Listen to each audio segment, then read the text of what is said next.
नमस्कार विद्यार्थी बंधुगण मु डॉक्टर क्षीरोद चंद्र बेहरा आपण मानकु मोर यूट्यूब चैनल को स्वागत जनाऊँ। विद्यार्थी बंधुगण आपण मानक अनुरोध रे ए साहित्य आलोचना कार्यक्रम तेणु आपण मानक परामर्श रे आमे आगु को जाउछे। एई आगु को जीवा समय आपण मानक मु अनुरोध करी जदि कौन बंधु मोर यूट्यूब चैनल डॉक्टर क्षीरोद चंद्र बेहरा सब्सक्राइब कर न था दयाकोरी सब्सक्राइब करेंगे। मु एक कथा कहवाई प्राय तो भूली जाए तेणु आज मु आउ थे अनुरोध करी आपण मानकु मोर यूट्यूब चैनल सब्सक्राइब करने को लाइक करने को एवं कमेंट लिखा। विद्यार्थी बंधुगण आपण मानक मध्यरु अनेक गोटे अनुरोध रखिंट श्री भगवान मेहर पितृ प्रसंग पुस्तकटी को आलोचना करने निमित्त आज आपण मानक अनुरोध को सम्मान देवाकू जाई मु पितृ प्रसंग पुस्तकटी को आलोचना करुछि। श्री भगवान मेहर रचित पितृ प्रसंग पुस्तकटी विशिष्ट कवि सुनाम धन्य कवि यशस्वी कवि पूत पवित्र कवि स्वभाव कवि गंगाधर मेहर संपर्क रे एक अंतरंग आलेख्य स्वभाव कवि गंगाधर मेहर पुत्र होचंती केशव बाबू। से निजर अनुभव छोट बेलू से बापा को किपरि भावे देखिचंती से अनुभव को अति सांद्र और घनिष्ठ तथा विश्वस्त भाव ये पुस्तक रे उपस्थापन कर। तेणु ओडिया साहित्य रे जेते जो केतोटी अति विश्वस्त घनिष्ठ अंतरंग जीवनी साहित्य रही ता मध्यरु पितृ प्रसंग अन्यतम। यह अति उत्कृष्ट रचना। स्वभाव कवि गंगाधर मेहर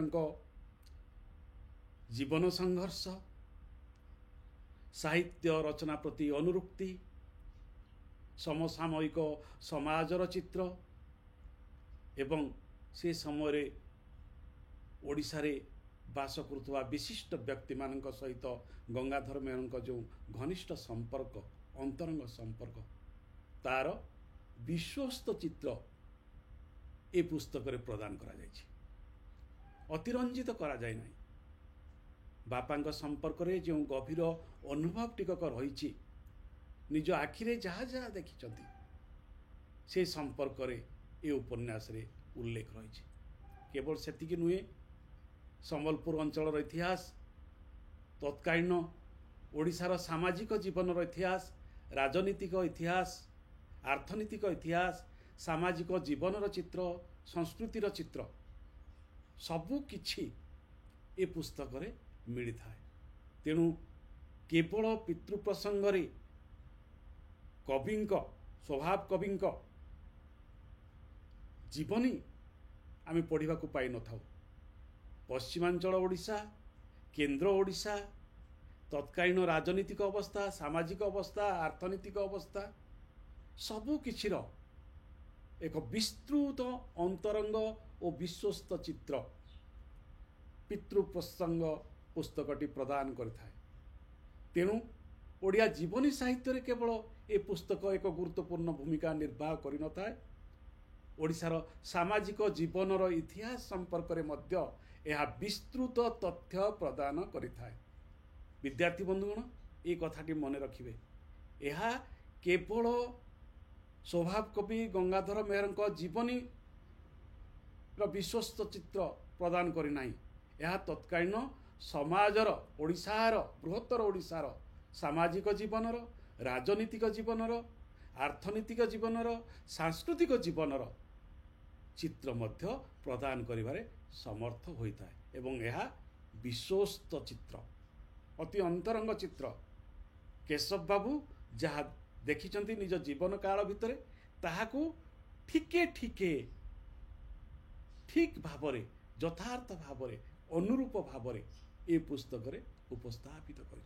तेणु यही पुस्तकटी इतिहास निमित्त ओडिशार इतिहास निमित्त जेतिकी गुरुत्वपूर्ण कविंक जीवनी और जीवनादर्श संपर्क में जानिबा निमित्त मध्य सेतिकी गुरुत्वपूर्ण। तेणु आसंतु ए पुस्तक रे कौन अछि एबे आमे आलोचना करिबा। ए पुस्तकटी 1977 मसीहारे ओडिशा बुक स्टोर विनोद बाहरी कटक द्वारा प्रकाशित होइछि। ए पुस्तकटी काहेकि लेखिले, लेखिबार कौन आवश्यकता थिला से कथा जानिबा। से संपर्क रे केशव बाबू कहउचंती, पार्थिव जगत रे रही अपार्थिव कल्पलोकर अनुचिंतन फल रे हर्ष विषाद, पाप पुण्य, न्याय न्याय, गुणागुण आदिर उत्कर्षात्मकर्ष प्रतिपादन करने द्वारा जो मानक जीवन सार्थकता प्रतिपादित होता है से मानक सुपवित्र साधना भितर मन प्राण विमोहन अमृत उत्सक्षरित हो देशर साहित्य समृद्धि संपादित हवा स्वाभाविक। बाणी आराधनार से निष्ठापर साधक वर्ग देशवासी चिर अभिनंदनीय। पुण्यभूमि उत्कलर सुधी समाज मोर पिता स्वर्गीय गंगाधर मेहर को तहिरे एक अनुरूप आसन दे सम्मानित करिसेंती। सेथिपई तांकर वास्तव जीवन चित्र जणाया पई यह एक क्षीण उद्यम मात्र। तेणु वास्तव जीवन चित्र से एठारे जणाउछंती स्वभाव कवि गंगाधर मेहरंकर। एवं एथि निमित्त किए परामर्श तांको देइछंती ना मायाधर मानसिंह। से कहउछंती अनेक वर्ष पूर्व मोर पितृदेव जीवन उपरे अनुरूप आलोकपात करिया पई उत्कलर कृति संतान डॉक्टर मायाधर मानसिंह प्रमुख मते सत् परामर्श देइथिले। तांकर उत्साह और प्रेरणा रे उद्बुद्ध होई मु प्राय 5-7 वर्ष तले एई कार्य रे हस्तक्षेप करथिली। ईश्वरंक करुणा और मोर बहु हितकांक्षी बंधुक प्ररोचना रे अनेक दूर अग्रसर होइछि। तेबे देखंतु कौन कहउछंती जीवनी लेखिबा संपर्क रे, निज पितांक जीवनी लेखिबा संपर्क रे पुत्र केशव बाबू कौन कहउछंती आसंतु जानिबा। आत्मज होई जनकंक जीवनी संपर्क रे किछि कहिबाकू जिबा अनेकंकु स्पृहणीय नुहे। जेहेतु पितृ प्रतिष्ठा प्रकाश करिबा अनेकंक पक्षरे अप्रीतिकर होई पारे। बापांक संपर्क रे पुत्र होई लेखिबा आर परंपरा को अनेक लोक भल भाव ग्रहण करि नथांती बोली केशव बाबू कुंठा प्रकाश करी एक कार्यटी को हाथ को नहीं। किंतु तांको परलोक प्राप्ति दिन गुड़िक क्रमशः जेतिकी दूरवर्ती होची तांको नाम रे अनेक उपकथा प्रशय पाउछि। अनेक मनगढ़ा कहानी तांको जीवनी संपर्क रे कहा जाइछि। ए कथाटी को भल भाव मन रखिबे विद्यार्थी बंधुगण।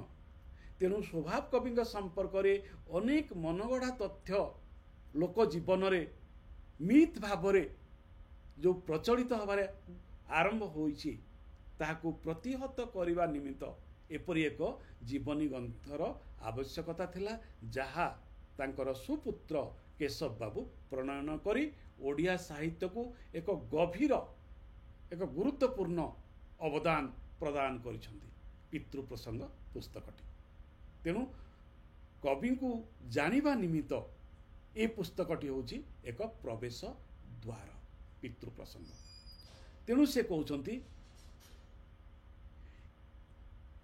तेणु वर्तमान तांको व्यावहारिक वास्तव जीवन यात्रा स्वभाव चरित्र और गुणादि संबंध रे मोर जहा किछि अनुभूति रही से गुड़िक व्यक्त करने नित्यांत आवश्यक बोध करुछि एवं ताहा करिबा द्वारा ही आमे गंगाधर मेहर को प्रकृत भाव में जानीपर, भल भाव में जानीपर, ठीक भाव में जानीपर। तेणु निज संपर्क रे कौन कहउछंती सुनंतु। बाल्यकाल मु मातृहीन ही पितृदेवंकर एकमात्र पुत्र संतान रूपे तांकर अतुलनीय स्नेह जत्न रे बढ़ी तांकर शेष जीवन जाए तांको पाखरे रहिबार सुजोग पाइथिली। एउची सबुठारु गुरुत्वपूर्ण तथ्य। केशव बाबू गंगाधर मेहरंकर श्रद्धा स्नेह सबु किछि पाई शेष पर्यंत तांको पाखरे अछंती, अवस्थान करछंती।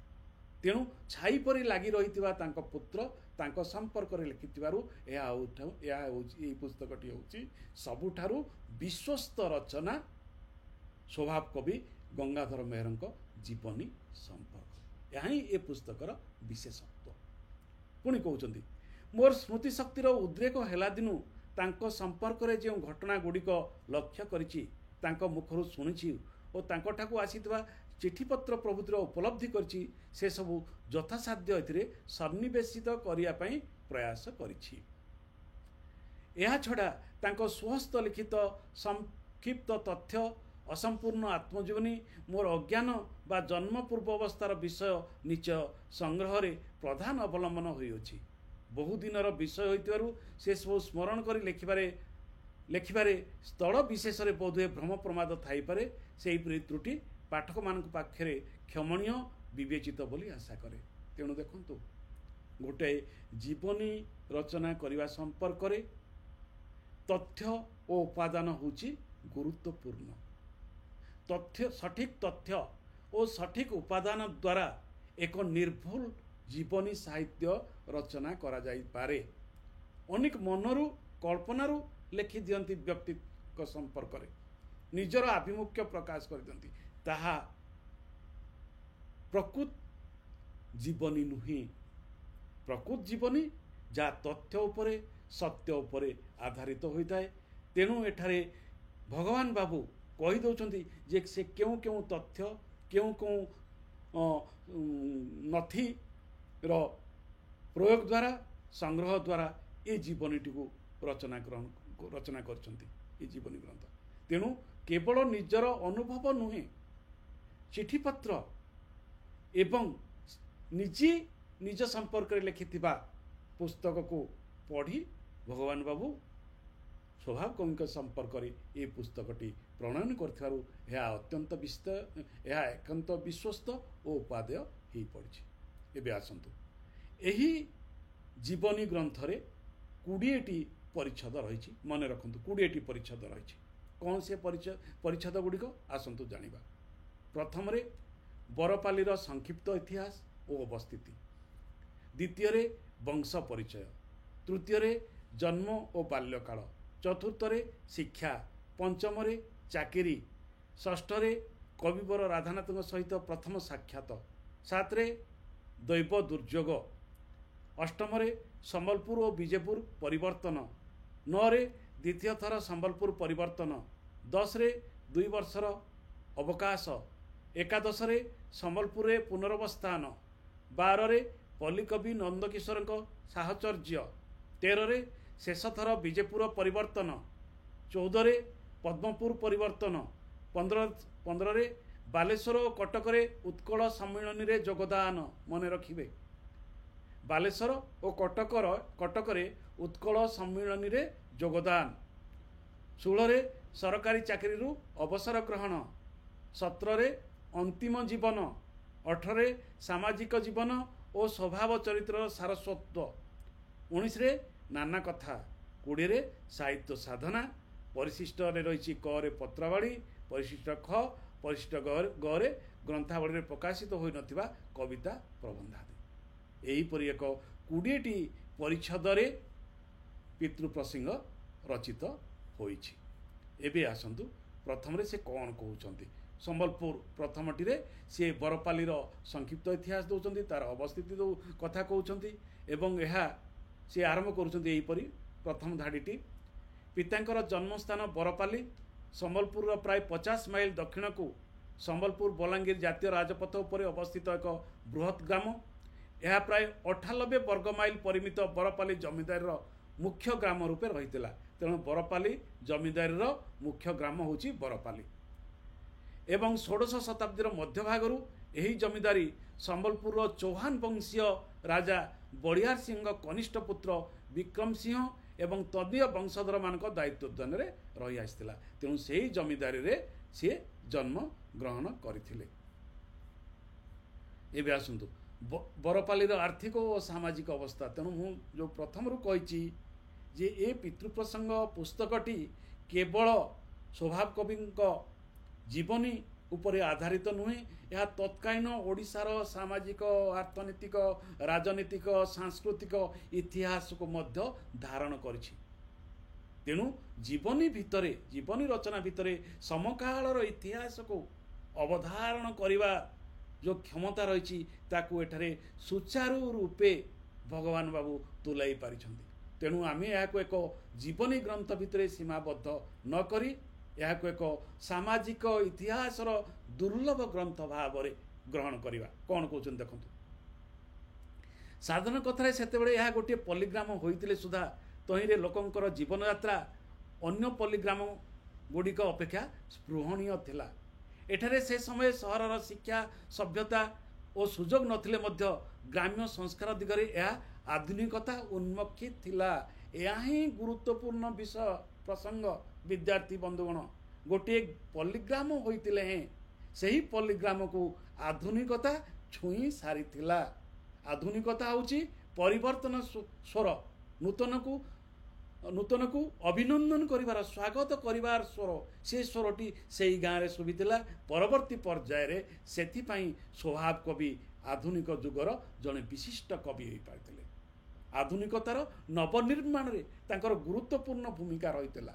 तेणु कौटू आसिला सी ना बाल्य जीवन जो आधुनिक परिवेश भितर परिमंडल भितर से जो निज समय अतिबाहित करते सही समय गुड़िक आधुनिक साहित्य साधन व्रती करिवारे सहायक होता। तेणु केते गुरुत्वपूर्ण तथ्यटी ये तथ्यटी अन्य कौन जीवनी लेखकार भितर मिलिब नाही। ये जो छोट कथाटी कहीं ना भगवान बाबू सेठारे बास करछन्ति एवं से मध्य छोट बड़ू ताहाकू गभीर भावे अनुशीलन करछन्ति। सेतिपई से एपरि गोटे वाक्य लिखि पारिले।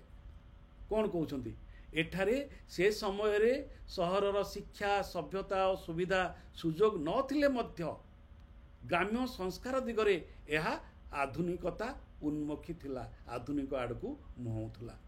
हाट बजार दुकान अति छोट धरणर किंतु मध्य ओडिया स्कूल पुलिस थाना पोस्ट ऑफिस सैनिटेशन आदि प्रतिष्ठान जो यार अवस्थिति हीनकल्प नथिला।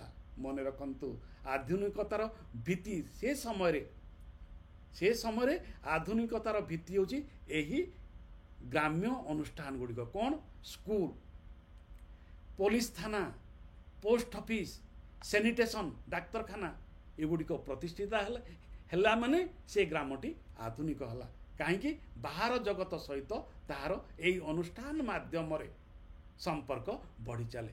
तेणु यही अनुष्ठान को जो विशिष्ट व्यक्ति माने आछंती तांको माध्यम आधुनिक भाव चेतना आधुनिक जीवन जापन शैली एवं आधुनिक चिंता और चेतनार प्रवेश घटी था ये अनुष्ठान गुड़िक। तेणु केते जुक्तियुक्त भाव में से कहते जे बरपाली ग्रामटी किपरि आधुनिक थिला कहीं आधुनिक थिला ना सेटारे आधुनिक स्कूल प्रतिष्ठा होता से पुलिस थाना आसीथिला सेतरे पुलिस थाना सहित डाकघर तैयारी होता एवं पोस्ट ऑफिस आसीथिला एवं डाक्तरखाना आसीथिला।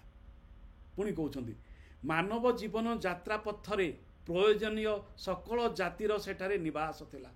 ए आ गोटे कथा सकल जाति सेठारे संगतिपूर्ण बसवास करुले सामाजिक जीवन ये अति गुरुत्वपूर्ण तथ्य।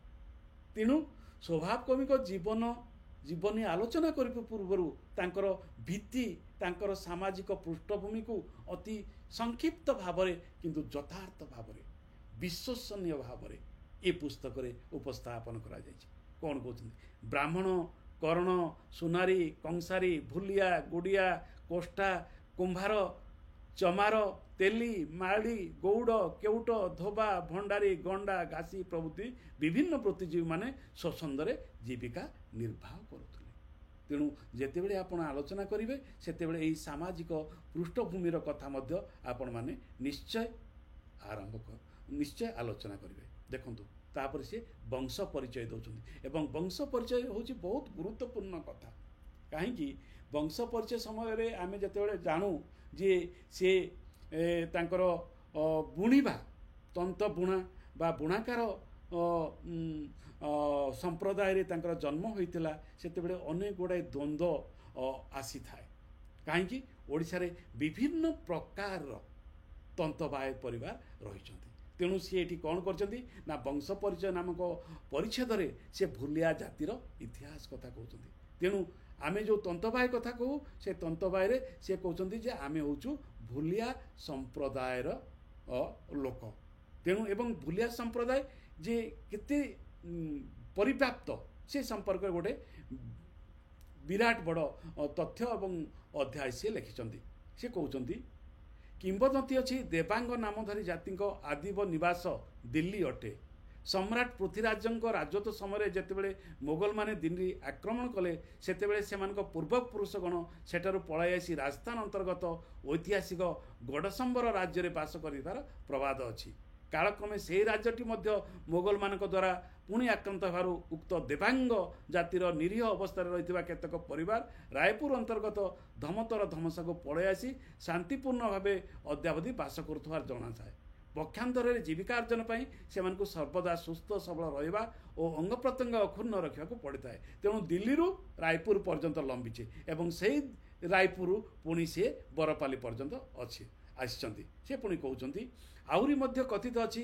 गड़शंबर राज्य अधिपति हुमेरू बा हमीर देव उक्त मोगल आक्रमणर सम्मुखीन हो स्वकीय परिवार वर्ग प्राण रक्षापी उक्त धमसा धमतरी को आसते ठीक से ही समय पाटना राज्य गंगवंशीय राजा मान अधीन मुक्त हो 8 जन मल्लकों द्वारा शासित एवं पुरातन बोड़ाशंबर राज्य उक्त पाटना राज्यर सीमाभुक्त थिला प्रवाद अच्छी एथिबेरु उल्लिखित कुमेरु परिवार से प्राण रक्षापी धमसा धमतरी अंचल पलाई आसी महारण्य विशिष्ट बोड़ाशंबर राज्य अंतर्गत बनानी मध्य संभवतः केतेक अनुचर मान सहित जीवन यापन करते तेणु ये जो मोबिलिटी बा गोटे स्थान आउ गोटे स्थान को जीवा जाई जाई ये जो मोगल मानकर अत्याचार कथा यह पश्चात रही भूलिया जाति इतिहास तेणु तत्कालीन भारतर राजनीतिक अवस्था मध्य प्रकारांतर ए जीवन में देखा मिलता है वंश परिचय यह हूँ अति गुरुत्वपूर्ण भूलिया समाज बरपाली प्राय 400 वर्ष है बास कर 400 वर्ष से जिते यह लेखा जाउछि एवं यह पूर्व से आउ गोटे कथा भी कहीदे मुझे कहीदिए भूलिया मान कौलिक वृत्ति होउछि वस्त्र बयन तंतचालना कर वस्त्र बयन करुवा अन्यान्य तंतुबाय श्रेणी लोकों सहित एमानकु मध्य तंती बोला जाई पारे किंतु ओडिशार विभिन्न अंचल जो तंती जातिर लोक अछंती भूलिया माने सेमानठारु संपूर्ण पृथक ये कथाटी मु आपण मानकु कहीदेवा पई चाहूतली सम्बलपुर अंचल रे वस्त्र बयनकारी मध्य भूलिया कोष्टा कुली गंडा आदि अंतर्भुक्त एमानक मध्य गंडा व्यतीत अन्य माने मेहर संज्ञा धारण करती गंडा माने नुहे किंतु एमाने प्रत्येक एक स्वतंत्र जाति बा गोष्ठीर एमानकर स्वतंत्र समाज रही एमानक सामाजिक आचार एवं रीतिनीति परस्पर ठारू पृथक एपरी कि एमानक कथित भाषा मध्य परस्पर ठारू भिन्न देखंतु भाषा कथा मध्य कहुछि जेते जाति अछंती समस्तंकर भाषा भिन्न जदिओ एक अंचल से माने बसवास करुछंती तेणु गोटे प्रसंग रे मु भाषा तत्व जेतेबेले आलोचना करुଥିଲି निकट रे संवादपत्र रे से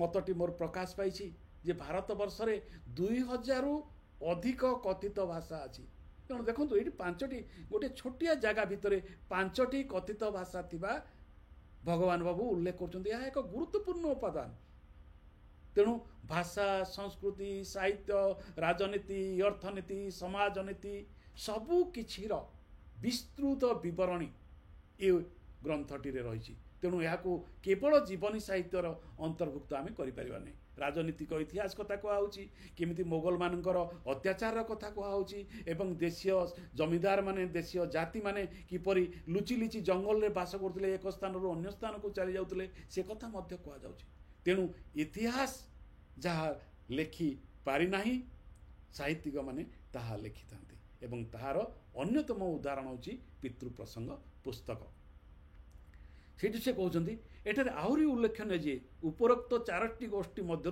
प्रथम 2टी गोष्ठी सरकार द्वारा अनुन्नत श्रेणी यथा भूलिया कोष्टा एमाने होचंती अनुन्नत श्रेणी मन रखंतु एवं शेषोक्त 2टी गोष्ठी तपशिलभुक्त जाति शेड्यूल कास्टर अंतर्भुक्त शेषोक्त जाति होची किए कुली आउ गंडा तेणु प्रथम 2टी जाति होचंती बैकवर्ड बा अनुन्नत जाति अनुन्नत श्रेणी एवं द्वितीय ଗୋଷ୍ଠୀଟି ହେଉଛନ୍ତି ଶେଷ ଦୁଇଟି ଗୋଷ୍ଠୀ ହେଉଛନ୍ତି ସେମାନେ ସିଡ୍ୟୁଲ୍ କାଷ୍ଟ ବା ତଫସିଲଭୁକ୍ତ ଜାତି।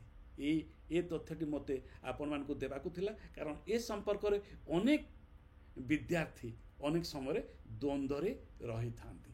କାହିଁକି? ହୁଏତ ଯିଏ ପଶ୍ଚିମାଞ୍ଚଳର ବିଦ୍ୟାର୍ଥୀ ସେମାନେ ହୁଏତ ଏକଥା ଭଲ ଭାବରେ ଜାଣିଛନ୍ତି, କିନ୍ତୁ ଉପକୂଳବର୍ତ୍ତୀ ଦକ୍ଷିଣାଞ୍ଚଳ ଓଡ଼ିଶା, ଉତ୍ତରାଞ୍ଚଳ ଓଡ଼ିଶା ବା ଓଡ଼ିଶାର ଅନ୍ୟ ଅଞ୍ଚଳର ବିଦ୍ୟାର୍ଥୀମାନେ ଯେତେବେଳେ ଗଙ୍ଗାଧର ମେହେରଙ୍କ ଜୀବନୀ ସମ୍ପର୍କରେ ଜାଣିବା ପାଇଁ ଯାଆନ୍ତି, ହୁଏତ ସେତେବେଳେ ସେ ସଠିକ୍ ତଥ୍ୟ ପାଇନଥାନ୍ତି। ସେଥିପାଇଁ ମୁଁ ଏ ଅଂଶଟିକୁ ଆଲୋଚନା କଲି। ଏବେ ତାଙ୍କର ଜନ୍ମ ଓ ବାଲ୍ୟକାଳ ସମ୍ପର୍କରେ ଜାଣିବା, ଏହା ହେଉଛି ଅତି ଗୁରୁତ୍ୱପୂର୍ଣ୍ଣ। ଏ ସମ୍ପର୍କରେ ମଧ୍ୟ ଅନେକ କଥା ଲୋକକଥା ମିଥ୍ ପ୍ରଚାର କରାଯାଇଥାଏ ଗଙ୍ଗାଧରଙ୍କ ସମ୍ପର୍କରେ। ସେଇ କଥାଟି ଆଜି ଏଇଠି ଆଲୋଚନା କରିବା। ଚୈତନ୍ୟ ମେହେରଙ୍କର ଜନ୍ମ ଓ ବାଲ୍ୟକାଳରେ ଏକଥା ଲେଖୁଛନ୍ତି କେଶବ ବାବୁ। ଚୈତନ୍ୟ ମେହେରଙ୍କ ହୃଦୟନନ୍ଦନ ନନ୍ଦନ ରୂପେ 1862 ଖ୍ରୀଷ୍ଟାବ୍ଦ ଅଗଷ୍ଟ 9 ତାରିଖ ପବିତ୍ର ଶ୍ରାବଣ ପୂର୍ଣ୍ଣିମା ଦିନ ମୋର ପିତା ଗଙ୍ଗାଧର ମେହେର ଭୂମିଷ୍ଠ ହୋଇଥିଲେ। 1862 ମସିହା 9 ତାରିଖ। ସେ ତାଙ୍କର ପିତାମାତାଙ୍କର ଏକମାତ୍ର ପୁତ୍ର ଥିବା ହେତୁ ସେମାନଙ୍କର ସମଧିକ ଆଦର ଯତ୍ନ ଲାଭ କରିଥିଲେ ଏବଂ ଅତି ଶାନ୍ତ ସ୍ୱଭାବ ବିଶିଷ୍ଟ ଥିବାରୁ ପଡ଼ାବାସୀଙ୍କର ମଧ୍ୟ ପ୍ରିୟ ପାତ୍ର ହୋଇଥିଲେ। ପିତାଙ୍କର ଜଣେ ଅଗ୍ରଜା ଓ ଅନୁଜା ମଧ୍ୟ ଥିଲେ। ସେମାନଙ୍କ ନାମ ଯଥାକ୍ରମେ ବିଜୁଳି ଓ ଡାଳିମ୍ବ। ଜଣେ ବଡ଼ ଭଉଣୀ ଥିଲେ, ଜଣେ ସାନ ଭଉଣୀ ଥିଲେ। ବାଲ୍ୟକାଳରୁ ପିତା ତାଙ୍କ ପିତାମହଙ୍କ ସଙ୍ଗେ ପ୍ରାତଃ ସ୍ନାନ କରି ଜଗନ୍ନାଥ ଦର୍ଶନ ପୂର୍ବକ ମନ୍ଦିରରେ ହେଉଥିବା ସଂକୀର୍ତ୍ତନରେ ଯୋଗ ଦେଉଥିଲେ। ତାଙ୍କର ଗୀତ ଭାଗବତ ଆଦି ଶୁଣିବାର ସହଜାତ ପ୍ରବୃତ୍ତି ଥିବାରୁ ସେ ଖେଳ କୌତୁକରେ ଯୋଗ ଦେଉନଥିଲେ। ବିଶେଷତଃ ତାଙ୍କ ଗୃହ ସମ୍ମୁଖରେ ଯେଉଁ ଭାଗବତ ମଣ୍ଡପ ଥିଲା, ତହିଁରେ ପାରିପାର୍ଶ୍ୱିକ ପ୍ରଭାବ ଅହରହ ତାଙ୍କ ଉପରେ ପଡ଼ି ତାଙ୍କର ଚରିତ୍ର ଗଠନରେ ତାହା ବିଶେଷ ସାହାଯ୍ୟ କରିଥିଲା। ଏ ହେଉଛି ଆଉ ଗୋଟେ ଗୁରୁତ୍ୱପୂର୍ଣ୍ଣ ତଥ୍ୟ।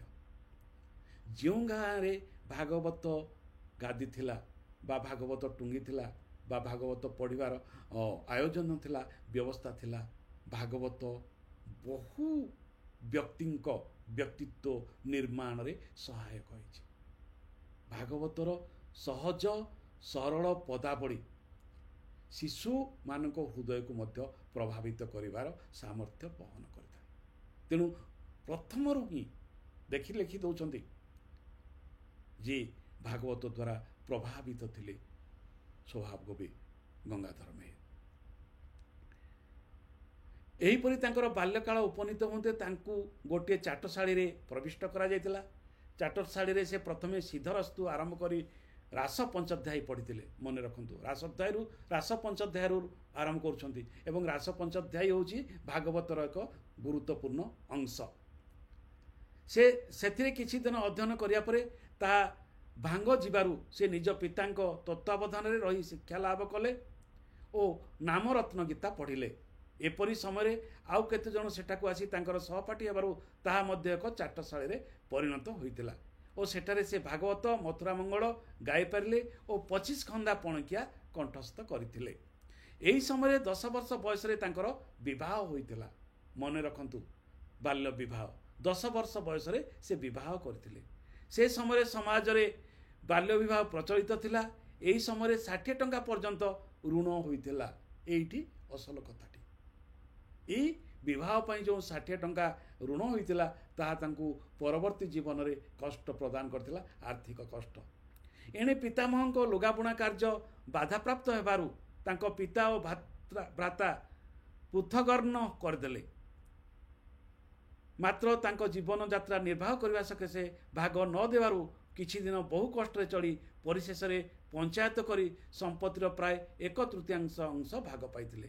ଏଥିମଧ୍ୟରେ ଚଳନୋପଯୋଗୀ ବାସନ, ଗାଈ ବଛୁରୀ 20 ପଟ, ବଳଦ 7-8 ପଟ, 20 ଗୋଟି ଆମ୍ବ ଗଛ, ଋଣ ଭାର 20 ଟଙ୍କା, ବଳଦାର ଟଙ୍କା ଗୋଟିଏ, 4-5 ଯୋଡ଼ା ଲୁଗାର ଉପକରଣ, ସୂତା, କରଜ ଦିଆଯାଇଥିବା ଧାନ 20-25 ପୁଡୁଗ ଥିଲା। ପୃଥଗର୍ଣ୍ଣ ହେବା ପରେ ପରିବାର ପୋଷଣର ପୂର୍ଣ୍ଣ ଦାୟିତ୍ୱ ନିଜ ଉପରେ ପଡ଼ିବାରୁ ଚୈତନ୍ୟ ମେହେରଙ୍କୁ ନିୟମିତ ଭାବେ ବସ୍ତ୍ର ବୟନ କରିବାକୁ ପଡ଼ିଲା। ତେଣୁ ସେ ଚାଟଶାଳୀ ଶିକ୍ଷାଦାନରୁ ବିରତ ହେଲେ। ଫଳତଃ ପିତାଙ୍କ ଚାଟଶାଳୀ ଶିକ୍ଷା ସେତିକିରେ ସମାପ୍ତି ହୋଇଗଲା। बरपाली परि बृहत पल्ली ग्राम रे गोटे नूतन परिवेश सृष्टि करिया पई सेतेबेले सरकार प्रथमरु पंचम श्रेणी पर्यंत स्कूल शिक्षा प्रवर्तन व्यवस्था करथिले।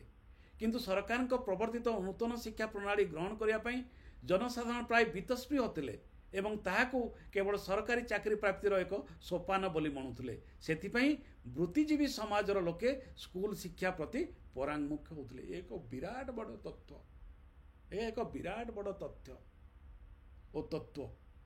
तेणु सेतेबेले इंग्राजी शिक्षा पई वितस्पृह काहेकि होउथिले साधारण लोक ना यह केवल चाकरी बा ब्रिटिश सरकार को चाकरी रे सहायता प्रदान करबा निमित्त। तेणु से शिक्षा प्रति साधारण लोकंकर आस्था नथिला, विश्वास नथिला। कारण सेतिरे ना भागवत पढ़ाउतला, ना गीता पढ़ाउतला, ना हिंदू संस्कृति कथा कहउतला। सेतिरे इंग्राजी पाठ, गणित, इतिहास ए सब नूतन नूतन प्रसंग आसुतला जहा साधारण लोक ग्रहण करू नथिले। एही परि एक परिवेश रे स्वभाव कविंको शिक्षा किपरि आरंभ होउछि देखंतु। से कालर ओडिया शिक्षार प्रवर्तन कटक अंचल आगत अवधान मान द्वारा होता। यह गोटे मूल कारण।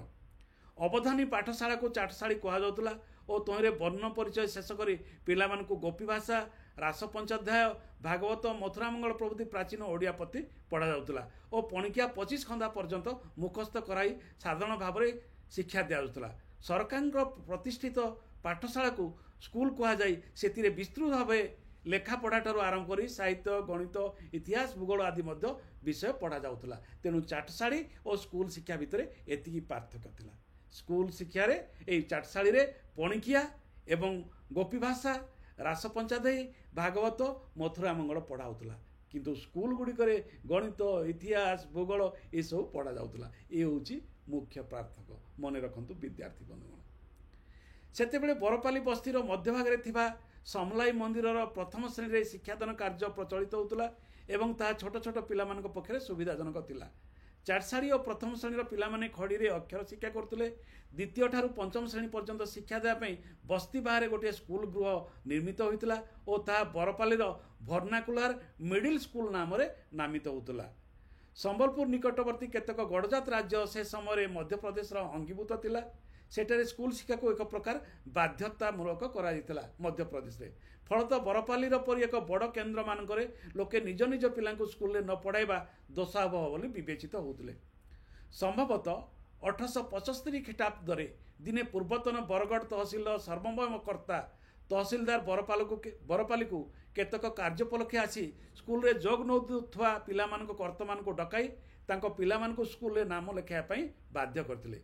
सेथिरु जणे चैतन्य मेहरଙ୍କ उपरे प्रतिहिंसा परायण होई तांको पुआ स्कूल रे जोग देई नथिबार प्रकाश करिवारु चैतन्य मेहरଙ୍କୁ तत्क्षणात डकागला। सेथिरे से निज पुआ स्कूल को पठाइबा पई संगे संगे राजी होई गले। सुतरां आपत्तिकारी नित्यांत अप्रतिभ होई पड़िले। अन्य दिन प्रभातरु पिता सर्वप्रथम स्कूल रे प्रवेश करी आनंद और उत्साह लाभ कले। ए होची पाठपढ़ा इतिहास कविंकर। एबे आसंतु पंचम श्रेणी शिक्षा समाप्ति छात्र मानू संबलपुर में परीक्षा देवाक पड़ता। ये गुरुत्वपूर्ण तथ्य देखंतु किमती से कहीं आग को पाठ पढ़ले नहीं से कारण टी मुझे चाहूली। पंचम श्रेणी शिक्षा समाप्ति पर छात्र मानू संबलपुर में परीक्षा देवाक पड़ूला। ताहा पुणी वर्षा काल में होउतला। सेही परीक्षा रे जोग देवाकू प्रधान शिक्षक पिता को मनोनीत करथिले। किंतु वर्षा किणीन महानदीर रुद्र रूप स्मरण करी ता पार होई निजर एकमात्र पुत्र को जीवाकू पड़ियो बोली तांको पितामाता एकांत म्रियमाण होई पड़िले। सुतरां से परीक्षा देवारु वंचित होई भग्न मनरत होई रहिथिले। तेणु वर्षा दिने परीक्षा होउतला एवं मने रखंतु जे महानदी पार हेला पर जाकी संबलपुर सहर आसीबो। तेणु वर्षा दिने हीराकूद तଳରେ से जो पत्थर बड़ बड़ पत्थर अच्छी से डंगारे पार होई परीक्षा दे जावाकू ये छोट छोट पिला मानकू छाड़िया पाई बापा माँ राजी नहोइथिले। तेणु ये जो भित्तिभूमिर अभाव ही शिक्षार प्रसार को बंद कर देथिला। ये होची मूल कारण। दारिद्र्य नुहे, भित्तिभूमिर अभाव। महानदीर रामेश्वर धदाल वर्षा ऋतुरे पूर्णग्रभा महानदी रे रामेश्वर धदाल एक विपद संकुल स्थान। वर्षा काल में महानदीर कराल कोल्लमाला रामेश्वर धदाल नामक प्रस्तर स्तूपराशि ऊर्ध्व देश को उत्थित होई नौकार होई यात्री मानक मस्तक उल्लंघन पूर्वक भीषण गर्जन सहकारे तत्संलग्न जलावर्तरे निपतित होई घूर्णायमान होउतला डंगा मान बुड़ी जाउतला पत्थर देहरे बाड़ीकी भौरी भितरे पड़िकी धदाड़ निकटरे नौका प्रवेश मुहूर्त अति संकटपूर्ण थिबारु समस्ते निज निज इष्टदेव को एकमात्र त्राणकर्ता रूपे प्रार्थना करुले ସେହି ସଂକଟରୁ ଉତ୍ତୀର୍ଣ୍ଣ ହେବା ମୁହୂର୍ତ୍ତଟି ଜୀବନ ଓ ମୃତ୍ୟୁର ସନ୍ଧିସ୍ଥଳ ତୁଲ୍ୟ ଲୋକଙ୍କ ପ୍ରାଣକୁ ଉଦ୍ବେଳିତ କରୁଥିଲା। ଏହା ହିଁ ଥିଲା ସେ ସମୟର ସାମାଜିକ ଅବସ୍ଥା। ପିତାଙ୍କ ଶିକ୍ଷକ ପଣ୍ଡିତ ଘନଶ୍ୟାମ ମିଶ୍ର ଜଣେ ଛାତ୍ରବତ୍ସଳ ତଥା ସାଧୁ ସ୍ୱଭାବ ସମ୍ପନ୍ନ ଆଦର୍ଶ ଶିକ୍ଷକ ଥିଲେ। ସଂସ୍କୃତ ସାହିତ୍ୟରେ ମଧ୍ୟ ତାଙ୍କର ଉତ୍ତମ ଅନୁପ୍ରବେଶ ଥିଲା।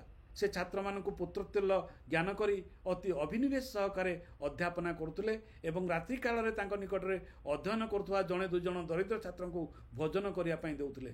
सही समय से पितांक नम्रता और ज्ञान पिपसा अवलोकन करी तांको प्रति विशेष आकृष्ट होउथिले। किए?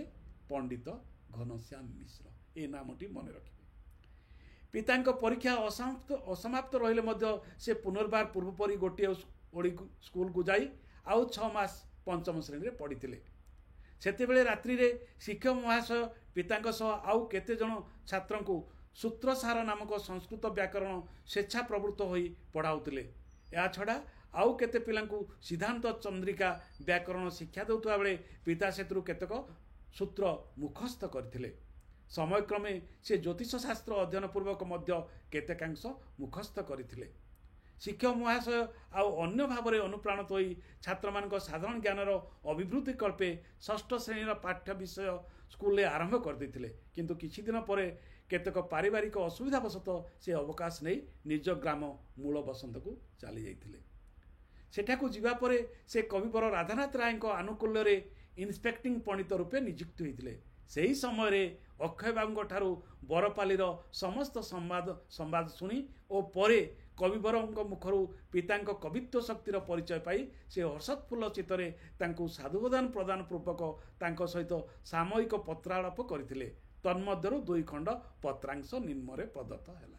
ये होची आरंभ कविंक स्फुरणर आरंभ निज जगतरु आउ गोटे जगत सहित संपर्क तत्कालीन बुद्धिजीवी तत्कालीन सुलेखक मानक सहित एही परे भावरे से परिचित हेले पंडित घनश्याम मिश्रଙ୍କ माध्यमରେ।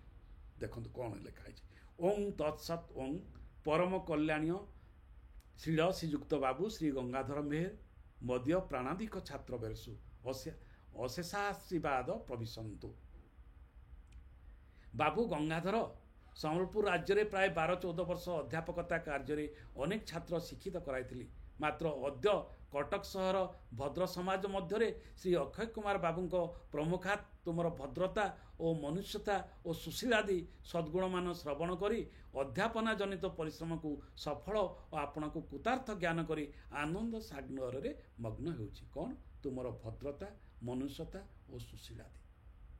ये तीनोटी गुण होउछि स्वभाव कविंकर विशिष्ट गुण अति दैवी गुण। यह ही होची तांकर महानुभवतार परिचय। कौन?